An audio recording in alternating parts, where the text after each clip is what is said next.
Oi, eu me chamo Jamila, tenho 26 anos e vou contar um pouquinho da minha história para vocês.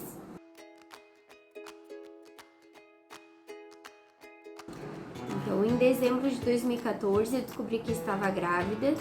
Logo em seguida, já veio o verão e eu comecei com muito inchaço nas pernas, nos pés, sempre consultando, mas o médico dizia que era normal, então eu acabava não me preocupando muito. Até que teve um dia que eu senti um desconforto, fui consultar, né? E fiz exames de sangue, de urina e foi constatado que eu estava liberando proteína na urina. E a pressão também, ela estava bem alta. Por isso eles decidiram então me deixar internada, porque tinha bastante indício de ser pré-eclâmpsia. Quando chegou aos 34, foi necessário interromper a gestação.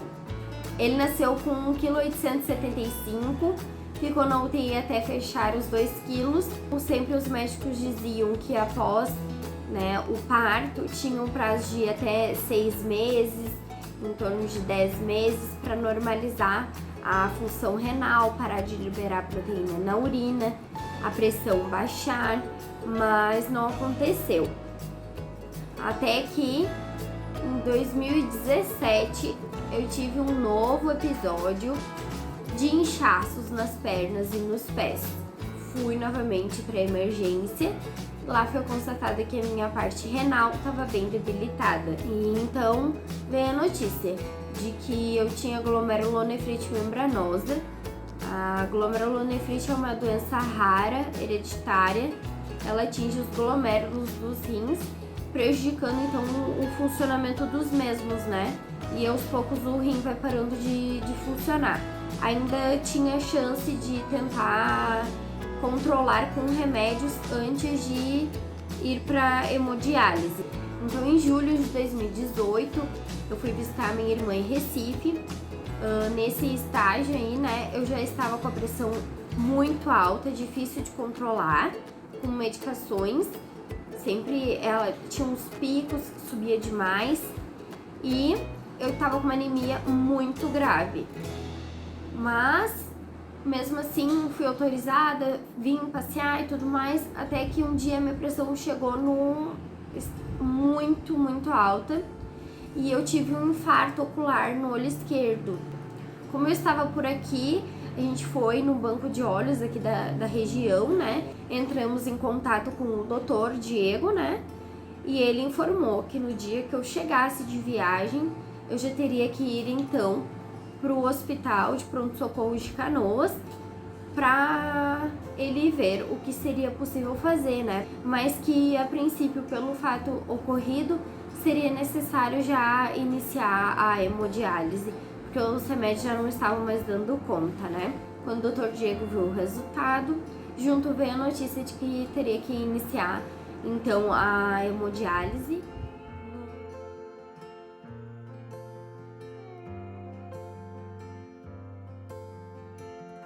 E a primeira sessão da diálise foi feita assim, com o catéter na femoral. E essa notícia todo mundo já estava esperando, não sabia quando, né? Tentando prolongar ao máximo que desse para não iniciar essa fase que seria mais complicada do que já vinha sendo, né? Eu tinha o Murilo pequeno, minha irmã, meu cunhado e meu sobrinho morando longe, muitas vezes a gente nem passava a notícia para eles para evitar preocupação e tudo mais. E também meu pai e minha mãe, ao mesmo tempo que estavam preocupados, abalados, tinham que ajudar com o meu gurizinho, né, cuidando dele, ficando com ele, enquanto eu estava lá no hospital. Eu sempre fui muito tranquila e nunca deixei transparecer tanto. Tinha um pouco de medo, mas eu sabia que era necessário, então eu ia ter que enfrentar de qualquer jeito, né?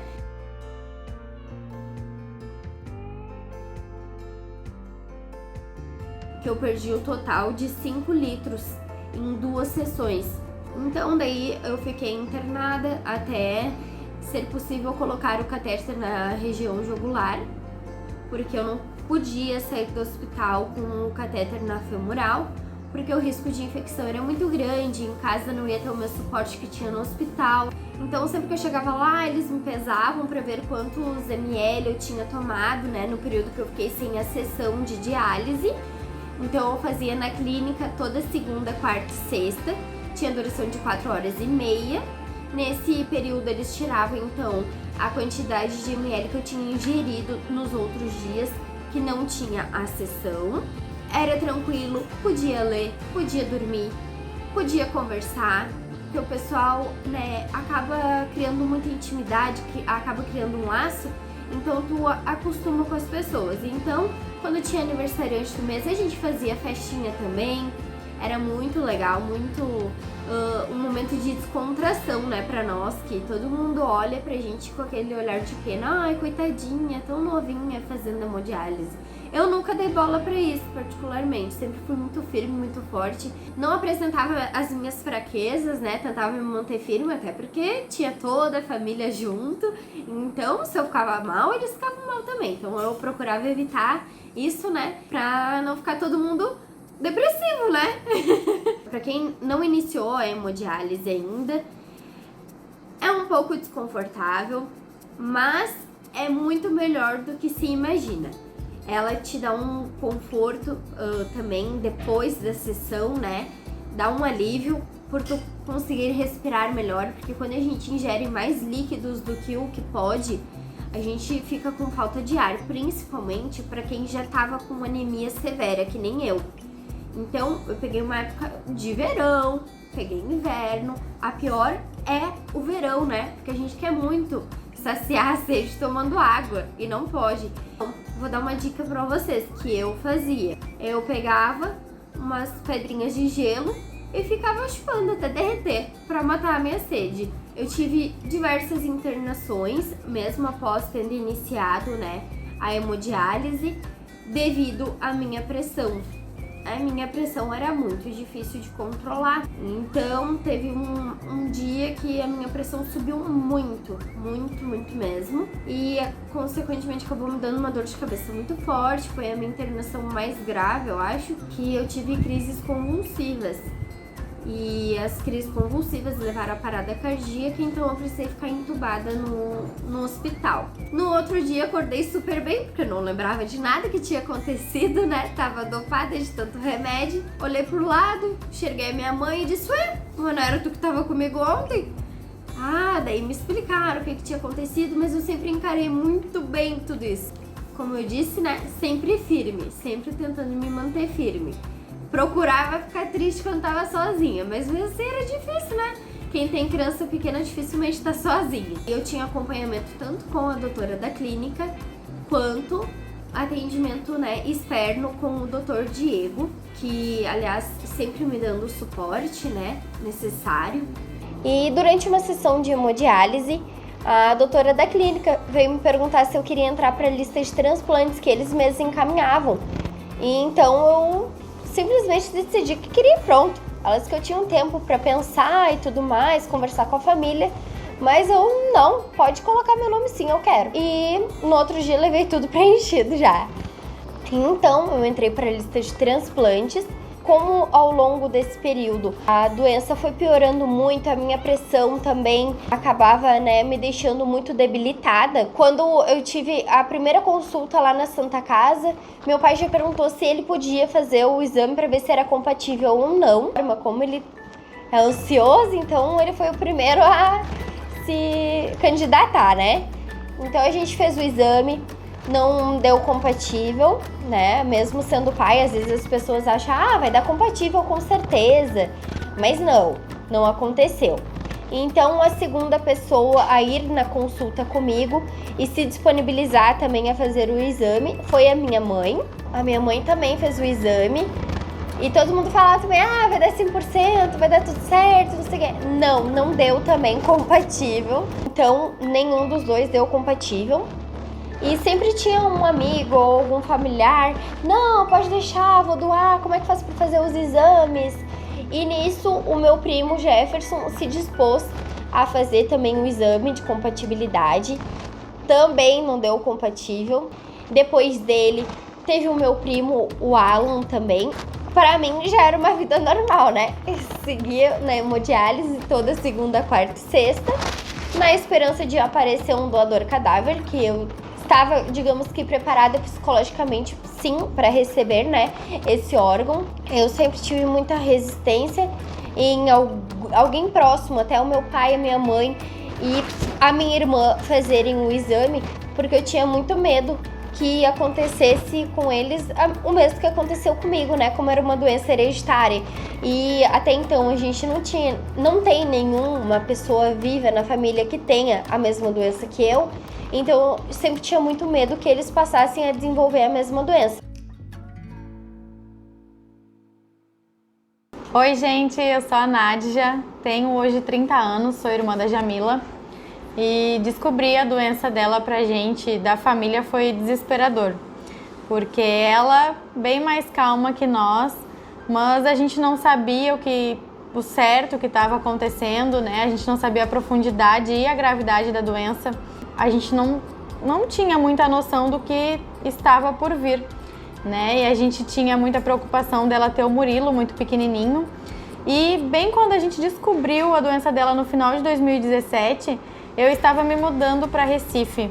Então, para mim foi mais apavorante ainda, porque eu sempre fui muito protetora. Meus pais brincavam que eu era a mãe Nádia, que eu mandava nela desde criança. Aquela questão de eu querer estar perto, de eu querer ajudar, de eu querer cuidar, eu não ia poder estar ali fazendo nada, né? Eu ia estar à distância, acompanhando só o que estava acontecendo. Os primeiros 6 meses ainda foi mais de alerta, né? Que ela ainda não estava na máquina, ela estava só controlando com medicação e o inchaço, né? A alimentação. Mas quando ela veio para cá em julho, foi um pouco assustador, assim. Quando a gente ia passear, ela não conseguia caminhar muitos passos e sentia muita falta de ar, ela estava bem inchada. Então, para mim, enquanto irmã, aquilo me assustava muito, sabe? A gente teve o período em que a gente foi lá no hospital para ela fazer o cuidado com o olho, né? Porque foi aqui, sobre os meus cuidados, que ela teve o infarto, né, ocular. Então, eu me preocupava constantemente. Eu estava o tempo todo ligando, perguntando, ficava controlando o WhatsApp para ver quanto tempo fazia que ela não via. Se ela não via há muito tempo, eu já ficava pensando, meu Deus, será que aconteceu alguma coisa? Né? E perguntava pro pai, perguntava pra mãe. Por eles saberem que eu sou assim, ansiosa, eles me deixavam às vezes, não, tá tudo bem, né? E ela lá, internada. Foi para hemodiálise, teve sim as complicações, né? Mas toda a batalha ela chega na sua vitória. Então, em maio de 2019, eu fui para lá, para o Rio Grande do Sul, para o aniversário do Murilo.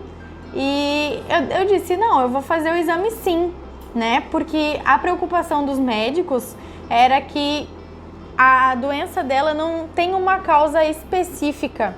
Então, a questão que eles frisavam muito era que eu não tinha nada até então, mas eu posso vir a desenvolver algo no decorrer da vida, né? Então, assim como meus pais, ou até o meu filho e o Murilo. Mas eu estava decidida, eu queria fazer o exame para tentar solucionar aquele problema ali, que era a saúde dela no momento. Então, fiz o exame. Acredito que tenha levado uns 3 dias para o resultado sair, porque era um período curto para eu poder voltar para Recife, né? Quando a gente levou para o médico, o Dr. Auri, que nos atendia na época, ele começou a ficar impressionado, porque nesse meio, assim, envolve muito a emoção também de todo mundo que tá na volta, né? Todo mundo se comove, porque realmente tem, coitadinha, tão novinha, tá passando por isso, né? Quando o doutor começou a ver o resultado do exame e tudo se encaixava, assim, ia dando tudo certinho, 100% aqui, 100% ali. E o resultado final do exame foi que nós éramos 100% compatíveis, né? E ali começou outra correria, porque o quanto antes nós fizéssemos o transplante, antes nós tiraríamos ela da máquina, né? Ela tinha dor, ela ficava cansada e a gente queria tirar ela dali o mais rápido possível. Então, ele me passou uma série de exames, eu vim para Recife e comecei a fazer todos. Fiz todos os exames que ele pediu e já ia encaminhando os resultados para que ele, à distância mesmo, pudesse e analisando e ver se tinha algo que eu precisava melhorar em algum aspecto antes de ir mesmo. E graças a Deus deu tudo certo. Fomos de novo para consulta e o médico disse, ó, hoje tu tá muito bem, tu não tem nada, mas eu preciso te alertar do risco, né? Graças a Deus tá tudo bem, mas um dia tu pode vir a ter. Para quem doa, a gente faz após o transplante um acompanhamento, pelo menos uma vez ao ano, a gente precisa fazer uma verificação. Então, o que ele me disse? Que quando a gente doa um rim e a gente está no início de um desenvolvimento de doença renal, já é muito fácil de controlar, porque se descobre ela logo no início. Então, a tendência é de que eu tenha para sempre uma vida normal. Nesses exames que eu fiz, no último deles, foi constatado que eu tinha duplo ureter, né? O normal de uma pessoa é que tenha nos rins só um caninho que vai ligar até a bexiga. E eu tinha duplo nos dois, o que não impediria em nada o transplante, mas para Jamila seria um pouquinho mais demorada a recuperação. No dia 16 de julho de 2019, a gente foi então para a Santa Casa. Ela fez durante a manhã toda a última sessão de hemodiálise dela. E aí a gente foi para o Hospital Dom Vicente Scherer, na Santa Casa, para que a gente já pudesse ficar em observação e no outro dia fazer a operação. Gente, todo mundo me perguntava se eu tinha medo de fazer a operação. E lógico que eu tinha um pouco, né, no fundo, assim, porque eu tenho um filho, né, e todo mundo na volta. Mas a minha sensação, assim, de poder fazer algo para ajudar ela, né, para melhorar a vida dela, era maior do que qualquer coisa, né? A minha necessidade de fazer isso por ela era muito maior. A gente fez a cirurgia no dia 16, para mim deu um total de 5 dias no hospital, que foi um que antecedeu a cirurgia, o dia do transplante e mais 3. E a Jamila ficou um total de 8 dias. A minha recuperação, ela foi um pouco mais dolorida, porque ela não foi feita por vídeo, foi um corte que depois aqui eu mostro pra vocês. Então é bem na região lateral do abdômen e é uma região que a gente usa força pra tudo, né? Pra levantar, pra se mexer, virar. Então ela é um pouquinho dolorida, mas a gente tem a medicação toda à disposição pra evitar ao máximo, né, essa dor. E a da Jamila era mais tranquila, né? Só tinha que ter um pouco mais de cuidado. Acontece muitas vezes das pessoas fazerem o transplante e ainda assim precisarem de algumas sessões de hemodiálise, normalmente quando é um rim transplantado de cadáver, né? No caso dela, como foi um transplante intervivas, a gente já saiu da sala de cirurgia com o rim funcionando normalmente, graças a Deus. Uma dúvida que o pessoal tem também é se tiram dela os 2 rins que não funcionavam mais, mas na verdade eles têm o mínimo possível de funcionamento, então eles ficam lá no lugarzinho e o outro ele é enxertado na região próxima à bexiga, né? Os rins que estavam lá, que tem um pouquinho só de funcionamento, eles ficam menores, então ele não faz muita diferença para o organismo, não teria por que submeter ela a uma cirurgia para retirada do rim. Durante esse período a gente teve a ajuda de muitas pessoas, o nosso pai e a nossa mãe. Eles foram, assim, a base de tudo, né? A mãe sempre muito forte, sempre fingindo que estava forte, né? Porque no fundo ela estava desesperada. E o pai ansioso, para quem conhece nosso pai, ele é extremamente agoniadinho, assim. Então, para ele tem que ser muito rápido, ele é muito preocupado. Então, tudo que ele podia, ele corria para fazer de um lado para o outro, tentava resolver. Se desesperava, ele ficava apavorado com qualquer situação. A sabedoria deles naquele momento foi fundamental pra gente. Então, quem tem alguém que está passando por essa situação, é muito importante que esteja sempre do lado, porque por mais forte que a pessoa seja, como a Jamila, é muito importante que tenha o acompanhamento e o apoio, sabe, de uma rede de pessoas assim na volta. Quantidade de amigos da gente que ajudou, familiares que estavam sempre na volta ali, de uma maneira ou de outra se fazendo presente, foi muito importante.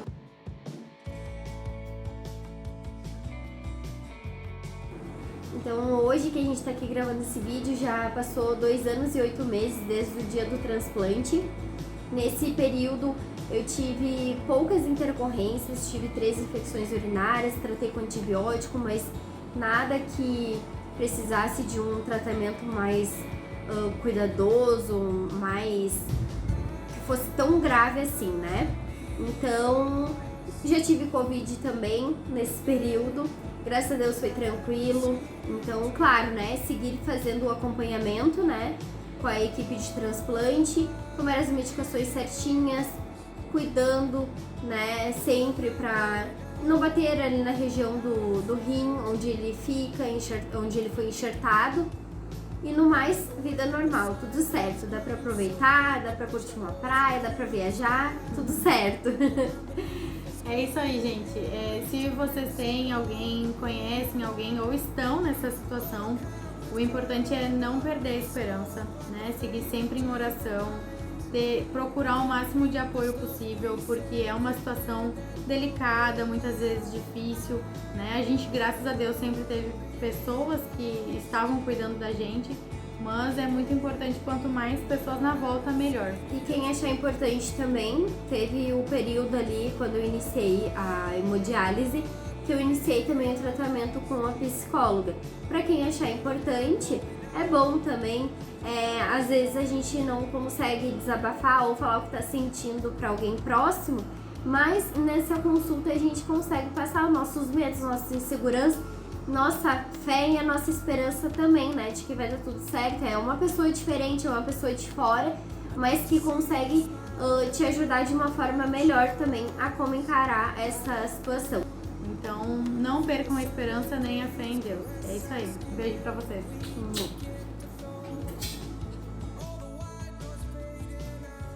Pessoal, a gente vai deixar para vocês aqui na descrição do vídeo um link com alguns produtos que podem facilitar a vida de vocês, que foram algumas coisas que a Jamila utilizou durante o tratamento, como por exemplo o aparelho de pressão digital, que era muito importante para manter sempre o controle da pressão e cuidar da medicação, gaze, esparadrapo, que foi também muito importante para os cuidados com o catéter, né?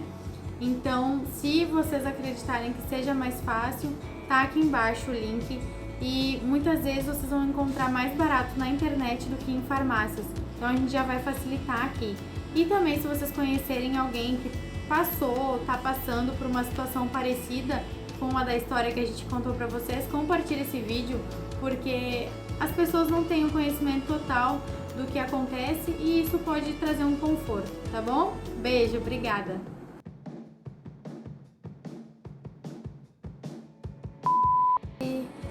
Fazer um making off depois, não sei.